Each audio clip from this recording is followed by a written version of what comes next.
శ్రీమాత్రే నమః. సర్వమంగళ మాంగళ్యే శివే సర్వార్థ సాధికే శరణ్యే త్ర్యంబకే దేవి నారాయణ నమోస్తు. అందరికీ నమస్కారం. నేను మీ సాయి శ్రీమదత్తానంద.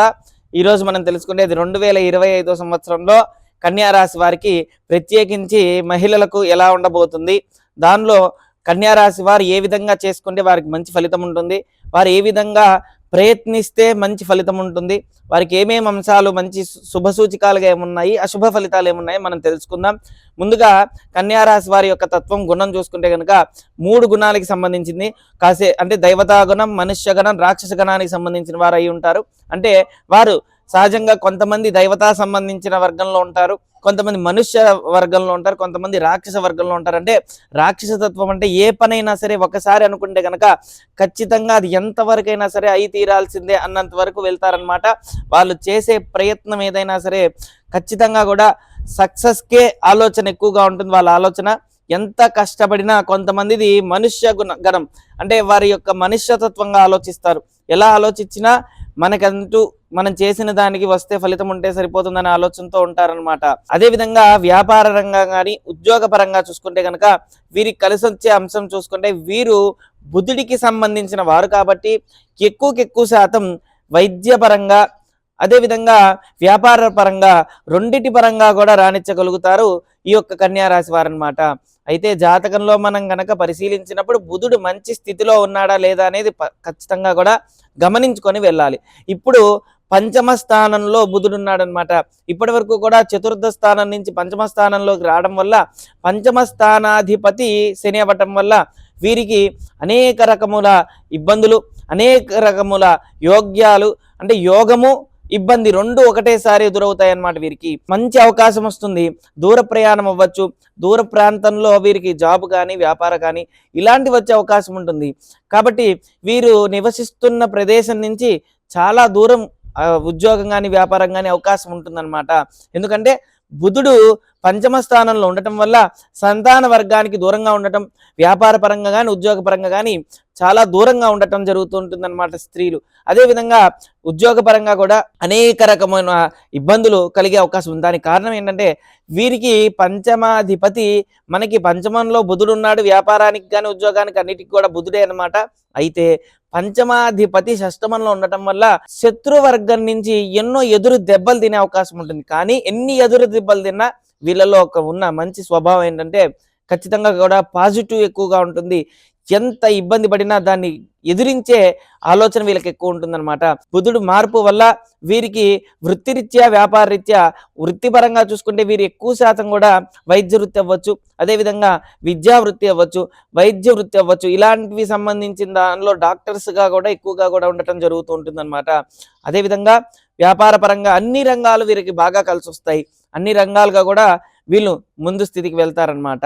అయితే కొన్ని ఇబ్బందులు ఏంటంటే టీచర్ పరంగా మరి అధ్యాపకులుగా ఇలా చేసేటప్పుడు కొన్ని ఇబ్బందులు కలిగే అవకాశం ఉంటుంది. ప్రతి దానిలో కూడా కొంతమంది వంకలు పెట్టే వాళ్ళు చాలా మంది కూడా ఎదురవుతారనమాట.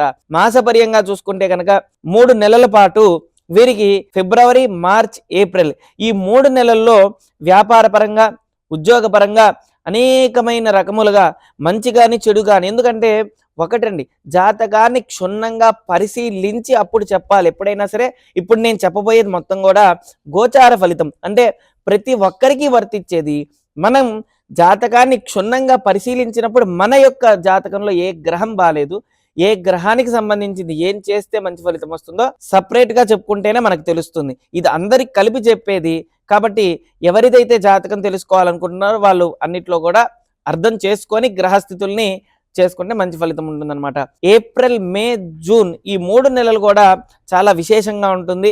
అయితే ఎప్పుడైతే శని సంచారం అనేది షష్టమం నుంచి సప్తమంలోకి వెళ్తుందో అప్పుడు మనకి జూన్ నుంచి చూసుకుంటే కొద్దిగా భార్యాభర్తల మధ్య సఖ్యత ఉండకపోవడం, భార్యాభర్తల మధ్య ఏది మాట్లాడినా చెడుగా అర్థం చేసుకోవడం, వీళ్ళు మంచిగా మాట్లాడినా వారు సంబంధించిన అనేక రకములుగా ఇబ్బందులు పడడం జరుగుతూ ఉంటుందన్నమాట. దానికి కారణం ఏంటంటే శని యొక్క ప్రభావం చేత. శని సప్తమ స్థానంలో రాహుతో కలిసి ఉండటం వల్ల భర్త సంబంధించిన వారందరూ కూడా ఎలా ప్రవర్తిస్తారంటే అనేక రకమైన ఆలోచనతో పెట్టుకోవడం, ఒకటి స్థిరత్వం లేకపోవడం, కాన్సన్ట్రేషన్ ఒక దాని మీద లేకపోవడం, ఇలాంటివి కూడా జరిగే అవకాశం ఉంది. ఎందుకంటే శనితో రాహు కలిసి ఉండటం వల్ల. కాబట్టి దానికి ఎవరైనా సరే వారికి తెలిసినట్టు యథావిధిగా పూజలు, అర్చనలు, అభిషేకాలు, వ్రతాలు, తపాలు ఇవన్నీ కూడా ఆచరిస్తూ ఉంటే గనక వాళ్ళకి ఎటువంటి ఇబ్బందులు కూడా కలగకుండా సునాయాసంగా ఉంటుందన్నమాట. మార్చి, ఏప్రిల్, మే, జూన్ ఈ 5 నెలలు కూడా చాలా విశేషంగా శని ప్రభావం కొద్దిగా ఎక్కువగా ఉంటుందన్నమాట. జూన్, జూలై, ఆగస్టు, సెప్టెంబర్ ఈ 4 నెలలు కూడా శని యొక్క ప్రభావం చేత, అదే విధంగా సప్తమ స్థానంలో ఉన్న సప్తమ దృష్టి కలిగిన కేతు దృష్టి మొత్తం కూడా రాహు మీద, అదే విధంగా శని భగవానుడి మీద పడుతూ ఉంది. కాబట్టి ఈ 2 గ్రహ స్థితుల వల్ల ఎప్పుడు కూడా కొన్ని ఎవరు ఏంటి, ఎవరి మనస్తత్వం ఏంటి, వాళ్ళు ఏ విధంగా ఉంటారు, వాళ్ళు మన మంచి చేస్తున్నారా, చెడు చేస్తున్నారా, వాళ్ళు ఏ విధంగా ప్రయత్నిస్తారు, ఇవన్నీ కూడా మంచి ఒక జీవితం మీద ఒక క్లారిటీ వచ్చే అవకాశం ఉంటుందన్నమాట. అప్పటి నుంచి కూడా మన ప్రయత్నం అన్నీ కూడా ఫలిస్తాయి, అన్నిట్లో కూడా విజయం సాధించవచ్చు. మనకి August, September, October, November, December ఈ 5 నెలలు కూడా చాలా విశేషమైన ఫలితాలు ఉంటాయి అన్నమాట. అక్టోబర్, నవంబర్, డిసెంబర్, జనవరి ఈ 5 నెలలు చూసుకుంటే కనుక, ప్రత్యేకించి జూన్ నుంచి చూసుకుంటే 6 నెలలు, జూలై నుంచి చూసుకుంటే ఏమో 5 నెలలు. ఈ 5 నెలలు కూడా చాలా విశేషమైన ఫలితం ఉంటుంది. ఎందుకంటే కేతుగ్రహ దృష్టి ఎక్కువగా ఉంటుంది కాబట్టి మనకి మంచి జరుగుతుందన్నమాట. భయపడాల్సిందేం లేదు. భయాందోళనకు గురైపోయి జీవితాలు ఇంతే అనుకోకుండా మనం మన జాతకాన్ని పరిశీలించగా మనకి కొన్ని దోషాలు ఉంటాయి. కన్యా రాశి వారికి ఉన్న దోషం ఏంటిదంటే, సహజంగా సంతాన దోషం ఉంటుంది, సంతానపరంగా ఇబ్బందులు పడే అవకాశం ఉంటుంది. వీరికి విష్ణు సంబంధమైన శాపం ఉంటుంది. ఒకవేళ జాతకంలో అన్ని గ్రహాలు బాగుంటే వీరికి ఎలాంటి దోషాలు ఉండవు. కానీ కొద్దిగా దోషం గనక ఉంటే సంతానం ఆలస్యం అవ్వటం, సంతానపరంగా ఇబ్బందులు పడుతూ ఉండటం, వీరు మాట్లాడిన వాళ్ళు సంతానం అర్థం చేసుకోలేకపోవడం, ఇలాంటివి కూడా ఎదురయ్యే అవకాశం ఉందన్నమాట. గోచారం వేరు, జాతకం వేరు. జాతకరీత్యా, గోచార రీత్యా 2 ఉంటాయన్నమాట.